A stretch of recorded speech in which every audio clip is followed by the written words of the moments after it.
The morning air was thick with southern humidity.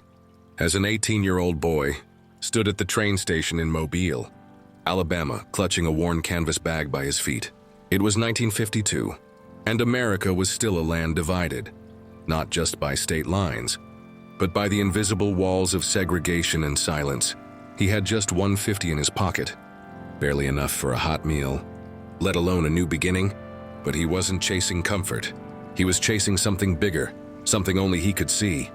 In that bag, wrapped in care by his mama's hands, were 2 changes of clothes, maybe a crusty sandwich wrapped in wax paper, and all the hope a mother could pack into a son's journey. His name was Henry Louis Aaron, but nobody called him great yet. To the conductor, he was just another quiet passenger boarding a northbound train. But deep inside, he carried the weight of a dream far larger than the tracks beneath his feet.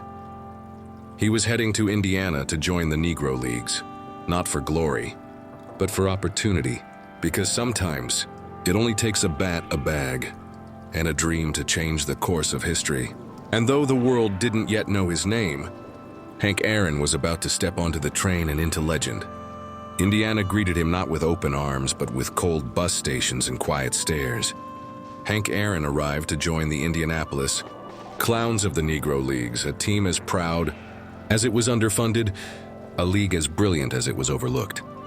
They played not on manicured fields beneath stadium lights, but on borrowed diamonds, where the grass was patchy and the cheers came from those who knew struggle just as well. They traveled long nights on rickety buses, sleeping upright with gloves in their laps, their dreams jostling against the window glass as the country rolled by.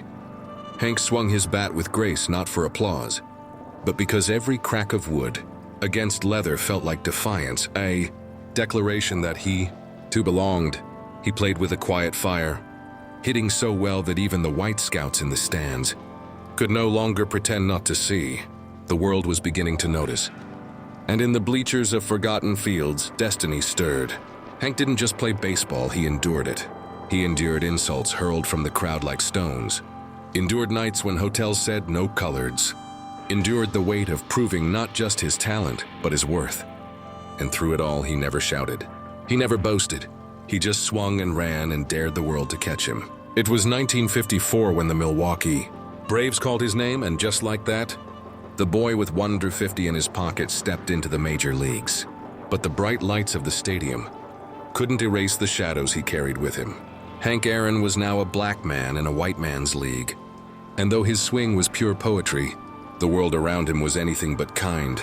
He was often the only black face on the field, and sometimes the only black soul in the hotel or diner, if he was even allowed in. Letters came to him, thousands of them, and many weren't fan mail. They were venom on paper, threats, slurs, wishes for his death. But he read them, he folded them away, and then he stepped up to the plate and did what only he could. He hit. Day after day, game after game, Hank answered hatred with home runs. He didn't fight back with fists. He let the crack of the bat be his reply. With every swing, he chipped away at the walls built to keep him out. And as the numbers climbed, so did the whispers. Maybe, just maybe, this man could do the impossible. Maybe he could touch a record that had stood like a monument for decades. But for now, Hank wasn't thinking about numbers. He was thinking about staying alive, playing clean, and honoring every black player who never got the chance to stand where he stood. April 18, 1974. The lights burned hot over Atlanta, but no brighter than the fire in Hank Aaron's chest as he stepped up to the plate. He was 40 years old, his body slower, his hair grayer, but his swing still carried the weight of something eternal. The pitch came fast, but Hank's bat was faster. In one smooth motion, he sent the ball soaring into the night sky, over the fence, over the doubt, over the hate. It was home run number 715. The crowd erupted, not just with applause, but with release. History had been rewritten, not with a shout, but with a swing. Babe Ruth's record, long held as untouchable, had finally fallen. And it wasn't a white man in pinstripes who broke it. It was a quiet, humble black man from Mobile, Alabama, who once had to eat outside the team restaurant and sleep on the bus.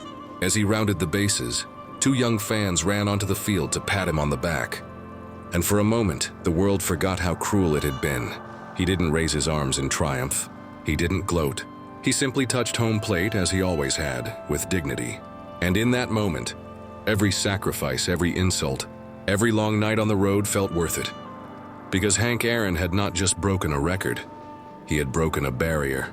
Long after the cheers faded and the stadiums emptied, Hank Aaron remained, not as a man chasing numbers, but as a symbol of quiet strength. He retired with 755 home runs, a record that stood for decades, but he never chased the spotlight. Instead, he became a voice for others, opening doors that had once been slammed shut in his own face. He served as an executive with the Braves, mentored young players, and used his fame not for vanity but for change. He never asked the world to remember his pain, only his persistence. Yet those who knew his story never forgot. The boy who once stood on a train platform with 150 became one of the greatest to ever play the game, not just because of his bat, but because of his heart. When Hank Aaron passed away in 2021, he left behind more than stats. He left behind proof that courage often comes in silence, and that greatness isn't measured by applause, but by the weight of what you carry and what you rise above. And somewhere in a dusty corner of memory, a train whistle still echoes, and a young man still boards with nothing in his hands but everything in his soul.